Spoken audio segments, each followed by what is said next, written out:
আসসালামু আলাইকুম। আমি ডিএমএইচ মনির আপনাদের স্বাগত। আগে এই ভিডিওটা দেখুন, তারপর আপনাদেরকে কিছু কথা বলব। 50 কোটি টাকার উপরে অফার হয়েছে এই 3 দিনে, তাও কেউ জানবে না, শুধু আল্লাহ বাদে। আমি বলেছি না, 50 কোটি কেন, 100 কোটি কেন, পুরা কুষ্টিয়া লিখে দিলেও আমি আমার জায়গা থেকে এক চুল নড়বো না। ভিডিওটা তো অবশ্যই দেখতে পেরেছেন। তো জাতির কাছে আমার একটাই দাবি, একটাই বিচার। সেটা হচ্ছে আমরা তো আমাদের এই জাতীয় সংসদ নির্বাচনের পর থেকে আমাদের অনেক সরকার তো অনেক এমপি হয়েছে, অনেক মন্ত্রী হয়েছে। তো আসলে মূলত একটা কথা হচ্ছে যে আসলে কখনো কখনো সুপারি গাছ রোপণ করে কখনো নারিকেলের আশা করতেন। সুপারি গাছ রোপণ করে সুপারির আশায় করতে হবে। একজন ভালো ব্যক্তিকে নির্বাচিত করে, একজন ভালো ব্যক্তি যে আল্লাহভীরু, ধর্মভীরু, তাদেরকে তাদেরকে নির্বাচিত করে তাদের কাছে ভালো কিছু আশা করা যাবে। একটা জিনিস চিন্তা করতে পারছেন কি পরিমাণ এটাকে বিজনেস ধরা যায়, ব্যবসা ধরা যায়। গত মাত্র 3 দিন 4 দিন হয়েছে।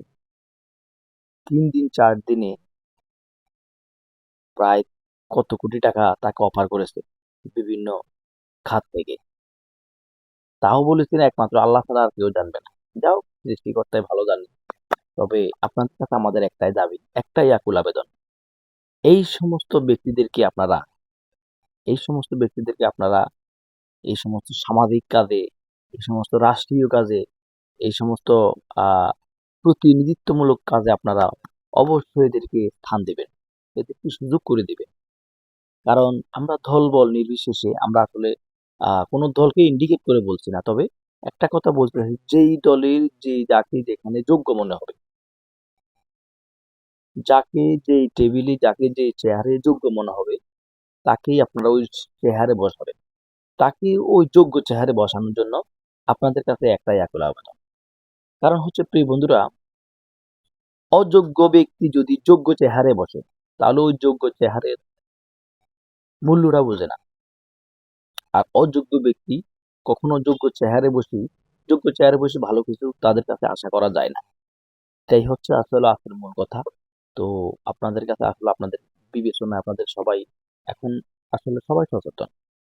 সবার বিবেক বিবেচনায় আছে। আপনারা বিবেচনা করবেন এবং আহ এই যে ভিডিওটা কেমন লাগছে এবং আহ কেমন লাগছে এবং এই যে ভিডিওটা সম্পর্কে আমাকে কমেন্ট অবশ্যই জানাবেন। যে আপনাদের কাছে আসলে একটাই কথা, সেটা হচ্ছে যে আমাদের দেশের চিন্তা করতে পারছেন যে মানুষ আসলে অনেকে, আমরা কিছুদিন আগে একটা কথা বলছিলাম যে উনি তো ভালো পজিশনে ছিল, উনি ওই পজিশনটা চাইলে আসা, উনি রাজনীতি কেন ঢুকছে। তো এখন তো বুঝতে পারছেন কেন ঢুকছে।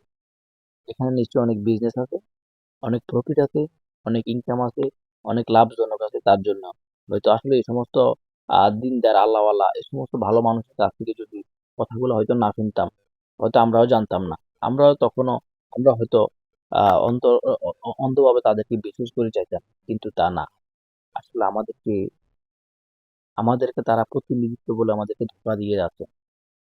আমরা আর এই ধোঁকায় পড়বো না। আমরা আগামী যত নির্বাচন আসুক না কেন, যেই দলের হোক না কেন, যাকে যেখানে যোগ্য মনে হবে, আমরা তাকে সেখানেই বসানোর জন্য তাকে নির্বাচিত করব। এটাই আমাদের প্রাণের দাবি, এটাই আমাদের দেশের দাবি, এটাই আমাদের হাজার হাজার লক্ষ লক্ষ কোটি কোটি মানুষের দাবি। প্রিয় বন্ধুরা, সবাইকে অসংখ্য ধন্যবাদ জানাই। আর বেশি বেশি ভালো লাগলে আমাদের ভিডিওটা শেয়ার দিবেন। আবার আপনাদের শুভাকাঙ্ক্ষী যারা আছে তাদেরকে দেখার সুযোগ করে দিবেন। আমরা হয়তো আমরা হয়তো আপনাদেরকে ভালো এবং কোয়ালিটিফুল কোনো ভিডিও দিতে পারছি না, তবে চেষ্টা করছি। যদি আপনাদের ভালোবাসা পাই, আপনাদের আপনাদের সহযোগিতা পাই, আপনাদের আগ্রহ পাই, তাইলে হয়তো আমরা ভালো কিছু করতে পারবো, আপনাদেরকে ভালো কোনো ভিডিও দিতে পারবো। তো সবাইকে অসংখ্য ধন্যবাদ, সবাই ভালো থাকবেন।